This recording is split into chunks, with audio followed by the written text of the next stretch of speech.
ಲಕ್ಷಾಂತರ ಮೌಲ್ಯದ ಅನಧಿಕೃತ ನಿಷೇಧಿತ ತಂಬಾಕು ಉತ್ಪನ್ನಗಳೊಂದಿಗೆ ಇಬ್ಬರನ್ನು ಕುಂಬಳೆ ಪೊಲೀಸರು ಸೆರೆ ಹಿಡಿದಿದ್ದಾರೆ. ಸಾಗಾಟಕ್ಕೆ ಉಪಯೋಗಿಸಿದ ವಾಹನಗಳನ್ನು ಕೂಡ ವಶಕ್ಕೆ ತೆಗೆಯಲಾಗಿದೆ.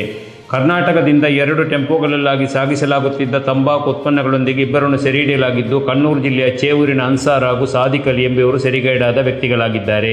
ಕುಂಬಳೆ ಎಸ್ಐ ಕೆ ಶ್ರೀಜೇಶ್ ನೇತೃತ್ವದ ತಂಡ ಕುಂಬಳೆ ಜಂಕ್ಷನ್ ಬಳಿ ವಾಹನ ತಪಾಸಣೆ ನಡೆಸುತ್ತಿರುವ ಮಧ್ಯೆ ಆ ದಾರಿಯಾಗಿ ಬಂದ 2 ಟೆಂಪೋಗಳನ್ನು ತಪಾಸಣೆ ನಡೆಸುವಾಗ ನಿಷೇಧಿತ ತಂಬಾಕು ಉತ್ಪನ್ನ ಪತ್ತೆಯಾಗಿದೆ.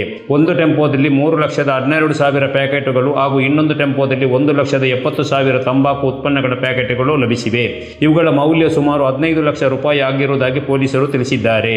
ಈ ತಂಬಾಕು ಉತ್ಪನ್ನಗಳು ವಿವಿಧ ಭಾಗಗಳಿಗೆ ಮಾರಾಟಕ್ಕಾಗಿ ಕಳ್ಳ ಸಾಗಾಣಿಕೆ ಮಾಡಲಾಗುತ್ತಿದ್ದು, ಬಂಧಿತ ಇಬ್ಬರ ವಿರುದ್ಧ ಪ್ರಕರಣ ದಾಖಲಿಸಿಕೊಂಡು ತನಿಖೆ ಬಳಿಕ ಅವರನ್ನು ಬಿಡುಗಡೆ ಮಾಡಲಾಗಿರುವುದಾಗಿ ಪೊಲೀಸರು ತಿಳಿಸಿದ್ದಾರೆ.